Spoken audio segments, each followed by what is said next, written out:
I'm very pleased to have this opportunity to discuss the concept of unity and diversity from a Bahai perspective, and the conviction that we belong to one human family is really at the heart of the Bahai faith.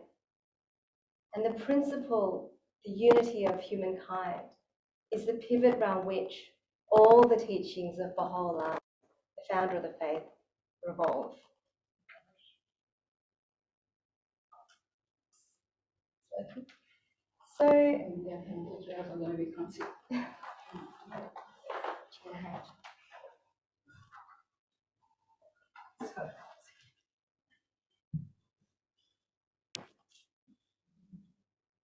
So more apparent today than I think ever before in sort of history is the truth that the peoples of the world constitute a single human race, living in a common global homeland. And there's an interconnectedness that's evident everywhere. Baha'u'llah akins the world of humanity to the human body. In the human body, there are millions of diverse cells. There are lung cells, which are different to liver cells, which are different to kidney cells. But they all need to work in cooperation to maintain a healthy body. And the various organs and cells can't compete for resources. Rather, each cell is linked to a process that's continuous of giving and receiving. Likewise, every individual person is a member of the body of humanity. All are citizens and co-stewards of one planet. And Baha'u'llah says that the earth is but one country and mankind its citizens. And our well-being, our peace, and our security are all dependent upon the establishment of this concept of unity.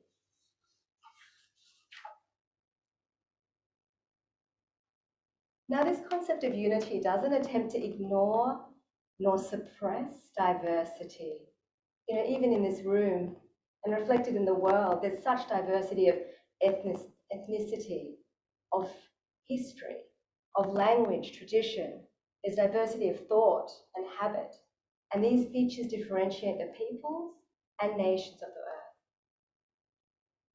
But Abdu'l-Baha, the son of Baha'u'llah, says that we should be embracing these differences. And he says, and I quote, "Consider the flowers of a garden.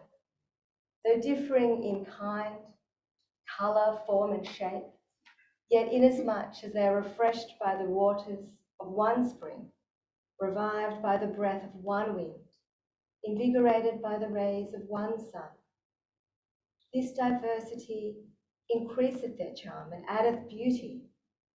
In like manner, when diverse shades of thought, temperament and character are brought together, the beauty and glory of human perfection will be revealed and made manifest."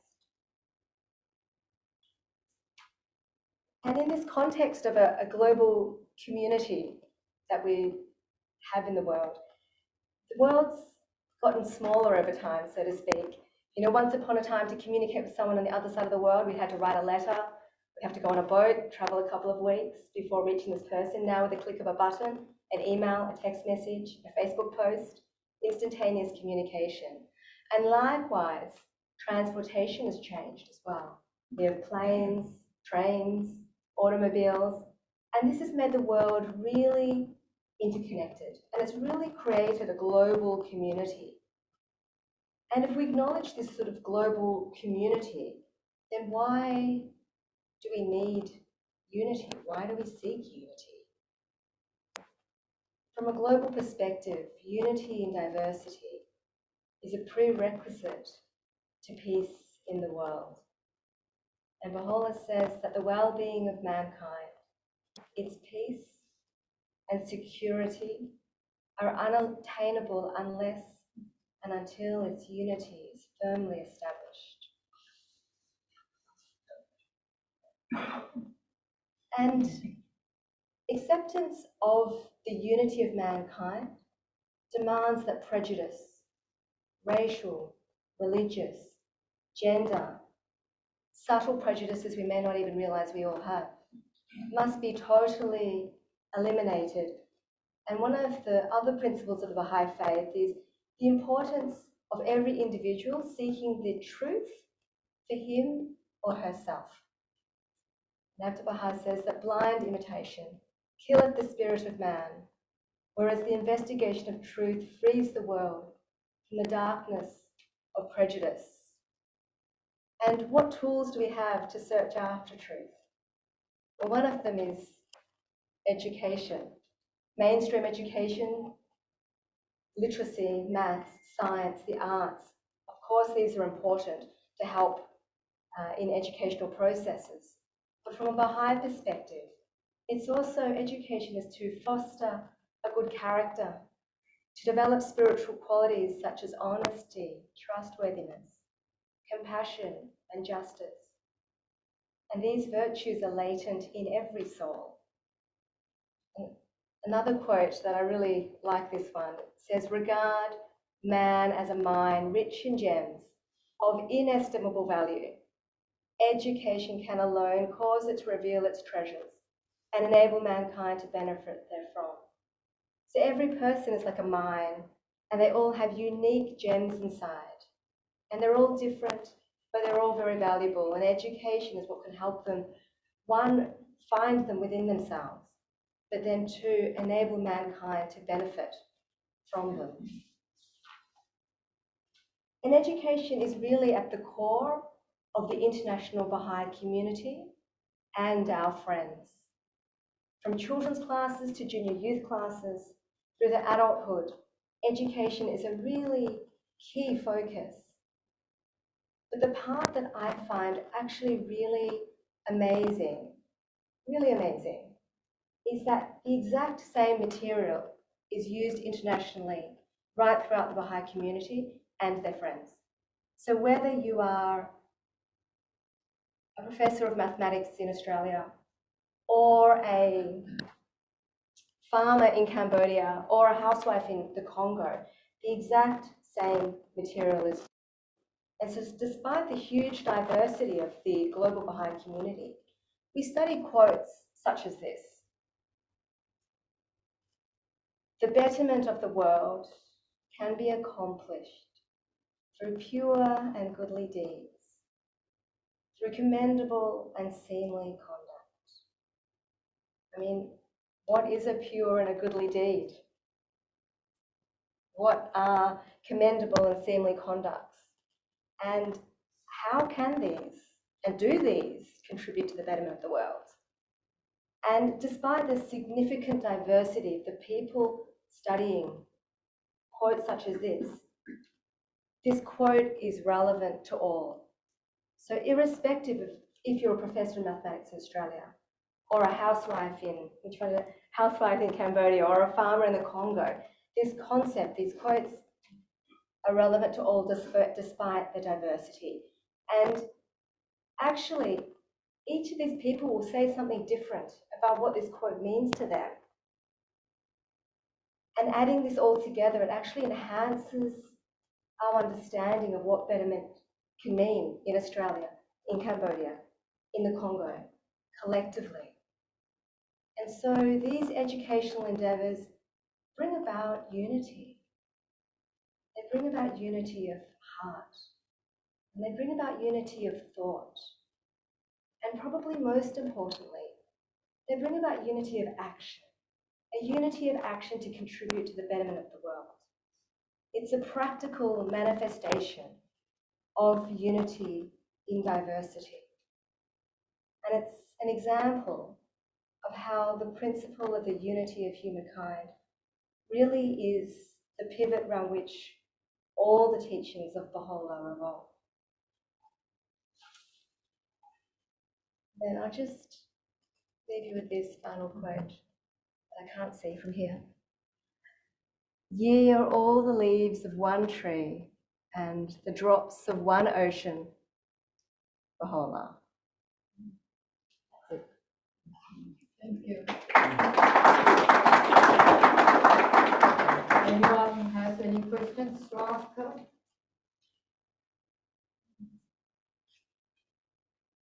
Any questions?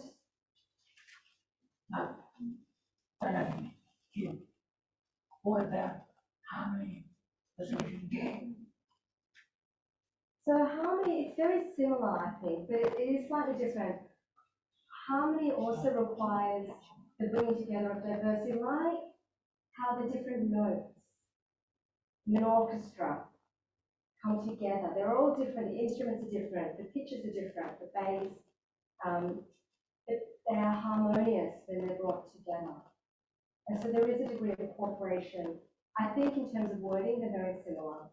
You know, I think you can pick it, you know, what the actual origin of each word is, but harmony, unity, the concept is the bringing together, irrespective, I think. It's my thought. It's an open book here to discuss, because as I've said, everyone can have a different perspective on it. Yeah, Michelle. I was interested in that quote that you said that you liked about education. Is the fact that I also noticed that, you know, as Shara said, that you have a doctorate, PhD. Are the two connected? Do you have the doctorate? Did you decide to do one because of the Bahai opinion on education? I wonder whether, I'm interested in whether it influences you. Yeah, so, you know, yes. I think, you know, the concept of education is important, and also it contributes to my ability to be able to be a better doctor, because I'm able to understand. So I've got a, as well as, you know, being a physician, I've got a PhD in medicine. You know, it helps me understand what research really is. It helps me understand how these things actually work, and, you know, statistics, and you know, I've also, you know, trained abroad as well, and all of these things I think contribute to education from a more conventional perspective. And I think this helps you be able to analyze and think, because spiritual education still requires cognitive processes. It needs the heart, I think, combined with a cognitive process. And then when you combine intellect with heart, I think that is far more powerful than intellect on its own. And so I think bringing these two together, and, you know, when it says education, it doesn't specify which education, it says education.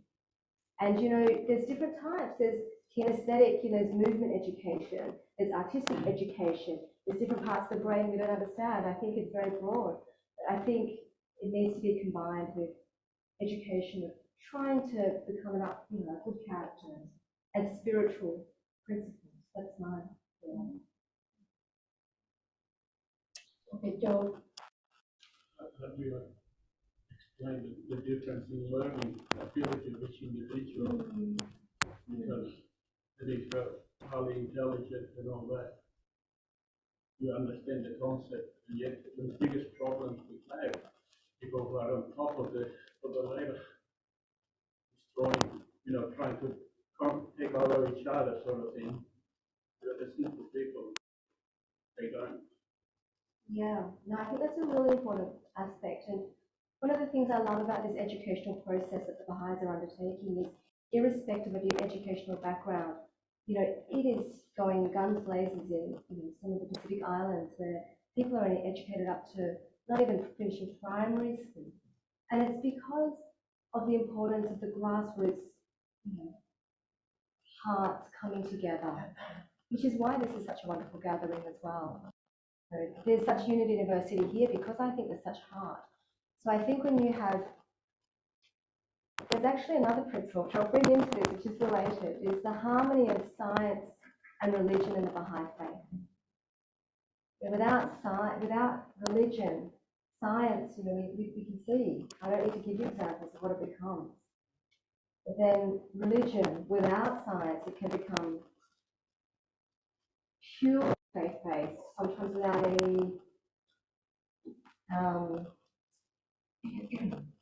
that blind imitation quote that I read, you know, that it's blind imitation at times. And so I think it needs to be a coming together of these things, of intellect and heart, of science and religion. And I don't think that educational background, even intellect, is related to heart. Everyone has some degree. I mean, there are huge variations in intellectual capacity, but also in heart and people's capacities to love and to give. And it doesn't need to be, you need to have a PhD to have the biggest heart in the world, no. But I think the coming together of this is what makes this educational process special to me. And then also that it is converted to action. Like action is integral into this process that we're undertaking. And it doesn't have to be huge. There are large, NGO sort of level enterprises coming out of these processes. But there's also just bringing the community together processes, looking after your elderly neighbour process. These actions can also be very varied. It doesn't have to be big, it can be community-based. And in fact, community-based is probably the most powerful, I think. Any other last questions?